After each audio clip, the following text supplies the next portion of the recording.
And those were his final words? I can't believe it. Simply another victim of the High Ones. If we do not activate the beacon soon, he won't be the last. Oh, right. The beacon. If it's activated, we'll simply glow the red madness away, won't we? Or maybe we could, for once in all this, do something that actually makes sense, and focus our resources on finding an alchemistical or thaumaturgical solution to this problem, rather than trusting in a pile of scrap metal. Oh, by the prophet's ass, won't you just shut up for a minute? All day long you do nothing but babble, getting on our nerves, and nothing you ever say gets any closer to a fucking solution. So why don't you just shove off to one of the bathhouses? Go torture the washerwomen with your never-ending lamentations. That would be helpful for a change. You will take that back. Will I? Come here and make me. I'd be delighted. Blasphemy! Guard your This is tongue, blasphemy. wild mage, or... Or what? Are you gonna kill me? That's what you do best, you and your fucking order. Silence! You are angry, Lishari Pegast, and I understand why. But in the moment you let that anger destroy this alliance, Firespark's sacrifice will have been in vain. Is that what you want? Is that what you want? No. No, it isn't. Good. I am tired of this endless bickering. We have a responsibility, and we will fulfill it. Well said, Arantheal. And how exactly do you think we are going to do that? Without the sources, the beacon is as worthless as a heap of rusty iron. The Chroniclers are on it, and they will find the answer. Novice, tell Commander Aaron to join us. We need to plan the defense of the land. You, Prophet, will come to me as soon as you have recovered. Now, let us get to work.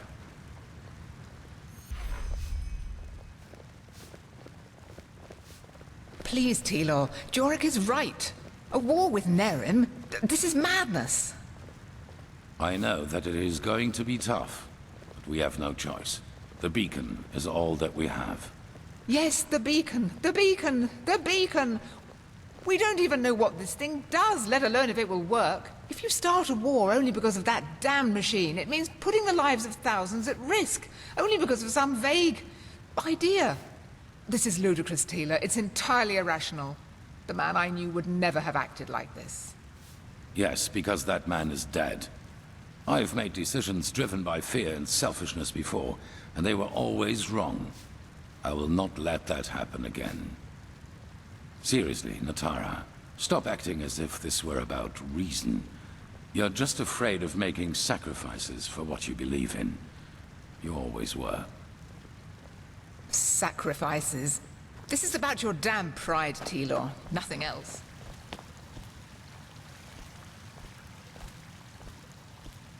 The sun be praised you've made it. Constantine. He didn't deserve this. It's just not fair.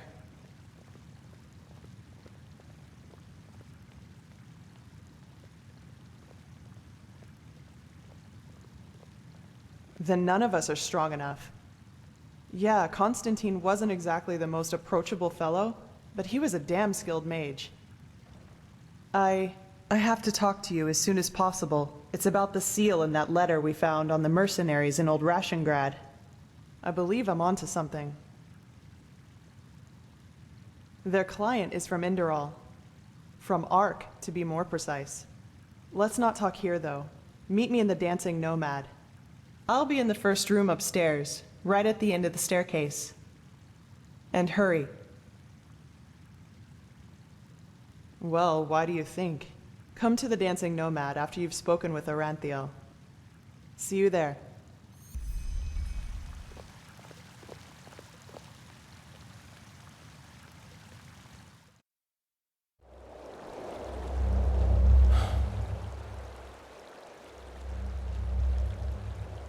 Yes, I did. This madman, Koarek. He has completely reshuffled the cards. Now we not only have to deal with the High Ones, but also with him and his fanatics. However, there's also good news. You have probably seen it already. Physically, yes. And we also know how it works now, and how it can put an end to the cycle.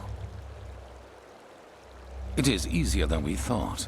The beacon was constructed for one thing, to destroy the High Ones. Once reconstructed, infused with energy and activated, lit, as the Pyreans called it, it can banish the High Ones from this plane of existence.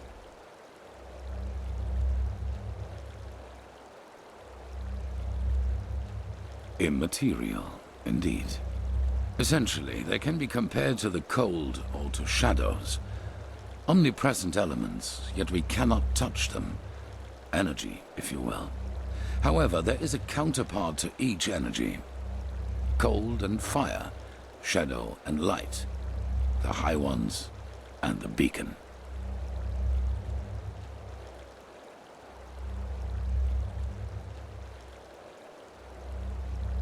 Yes. Imagine a torch driving away the darkness in the moment it is ignited. This is what the beacon can do, except that the banishing will be permanent.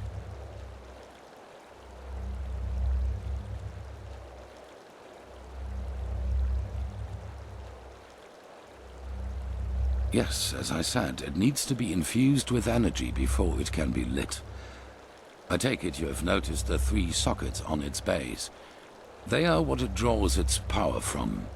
Once they are filled, the beacon can be ignited and the High Ones will be undone, once and for all. At least, if the old writings are true. The only thing left for us to find out is what these energy sources are. But we are close. Give the Arcanists some more time and I will let you know if there's any news. In the meantime, get equipped accordingly. Some of the Neremes have landed already, and outbreaks of the Red Madness become more and more frequent as we speak.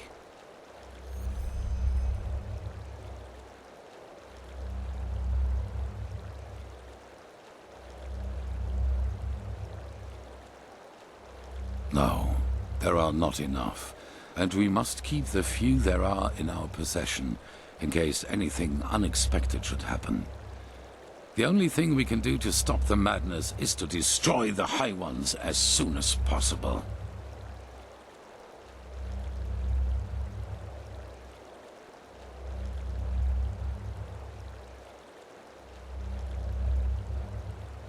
What?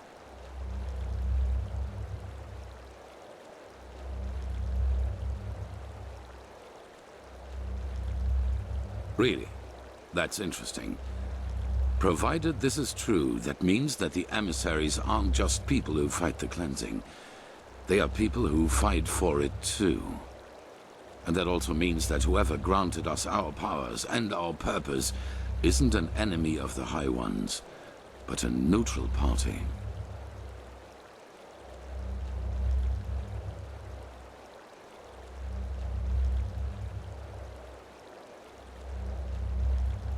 Possibly. But we will find out all about that once we've taken care of the High Ones. Now, with the Neremes against us too, there's only one thing that matters. Resolve. We must not hesitate and allow anything to delay the lighting of the beacon any further. Prophet.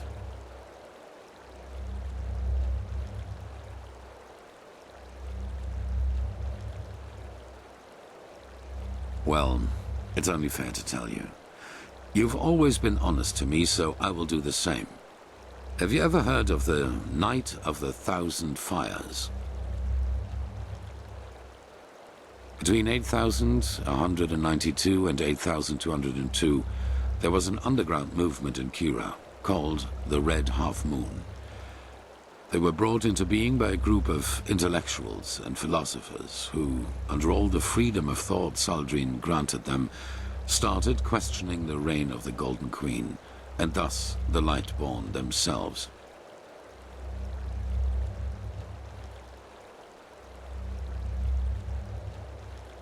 Saldrine saw himself as the god of knowledge, and accordingly he reigned his country. In Kira, no opinion is forbidden, which is why it is home to countless magic schools and universities, where people do nothing but discuss the reason for being all day long. An appealing thought if you hear it for the first time, but a cunning people isn't easy to rein. There have been more revolts and riots in Kira than bones in a graveyard, and the Red Half Moon was the worst of them.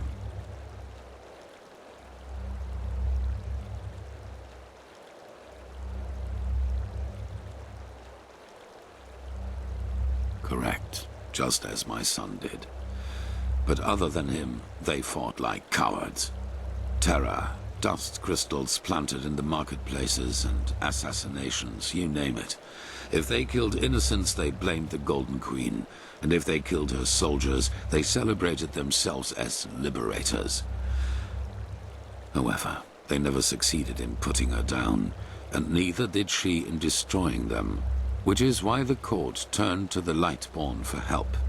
A division of the Holy Order led by me, a young keeper of barely 30 winters.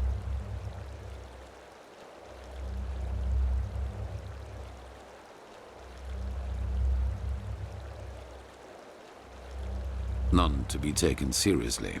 You know, not everywhere is the Order as present as here on Enderal, or as it once was on Narim. In Kira, we were ridiculed. I saw the Kiranian keepers who served the Golden Queen. A bunch of decadent gluttons who had dedicated themselves to the court's banquets rather than to the will of the gods. They were pathetic. A moon after our arrival, we received an anonymous tip on where one of the half-moon's bases was supposed to be located, in a small coastal village. As we entered it, we were greeted by the township's elders, and the villagers themselves had gathered behind them. You should have seen how they stared at us, as if we were plunderers. I should have seen by then that something was wrong.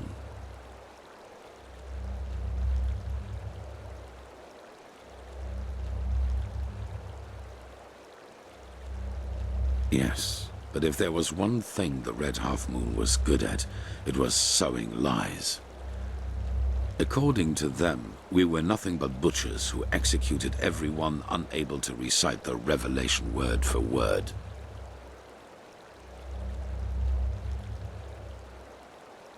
That's what they wanted us to think, and they did a good job at that. A veiled person here, an archer on the rooftops there. I got nervous, because villagers or not, they bested us in numbers, and they had kettled us. Then a man seemed to charge at us, and I gave the order to draw weapons. It was just the spark they needed. No, not a fight. A massacre. The villagers had pitchforks and shepherd staffs, and we had shadow steel swords, let alone the fact that we were trained warriors. I realized that I had made a mistake a split second after it started, but it was too late by then. My men, they slaughtered them all, like pigs. At the end of the day, 300 people were dead, and only 10 of them were keepers.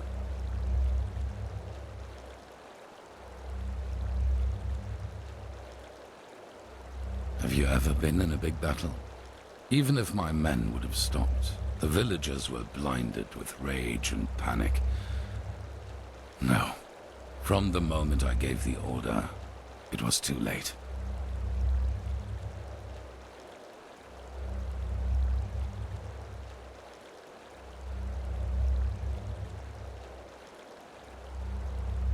Well, what better proof of the Lightborn's cruelty is there than a division of keepers who, out of pure wickedness, slaughtered an entire village, women and children included? If the people had already distrusted us before that distrust had turned into hatred, then nothing could have changed that, not even the Golden Queen's heralds. We set sail back to Enderal a week later. 2 years after that, the Red Half Moon destroyed itself due to infighting. Ironic, isn't it?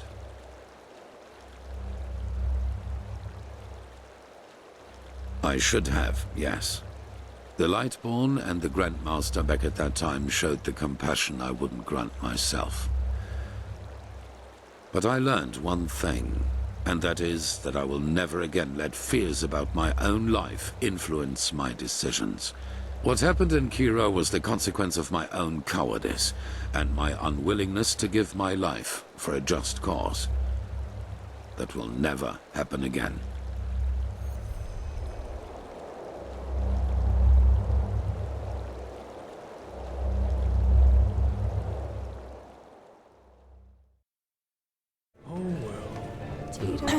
Well, of course you'd say that. That should be it.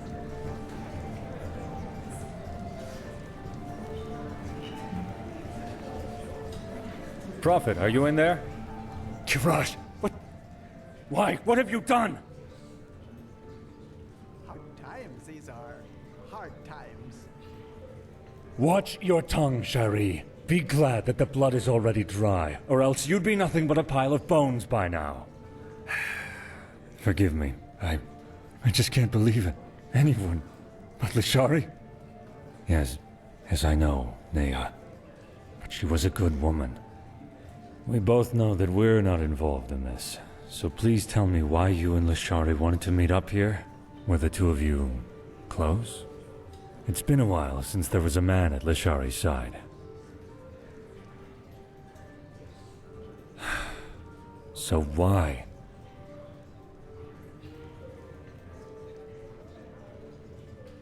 Your gift. I see. But then who has killed her? This doesn't make any sense. Maybe the murderer has left a clue. We have to search.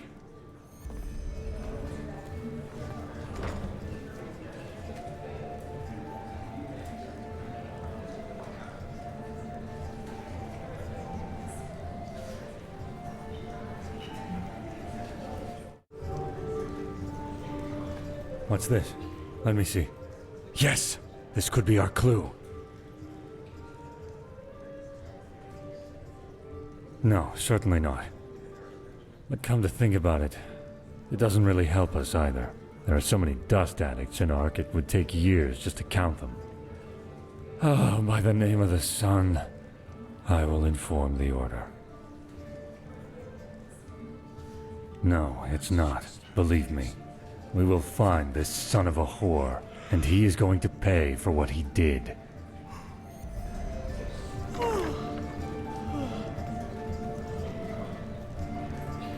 Mead, stew, roast pork. Some people just don't know their past.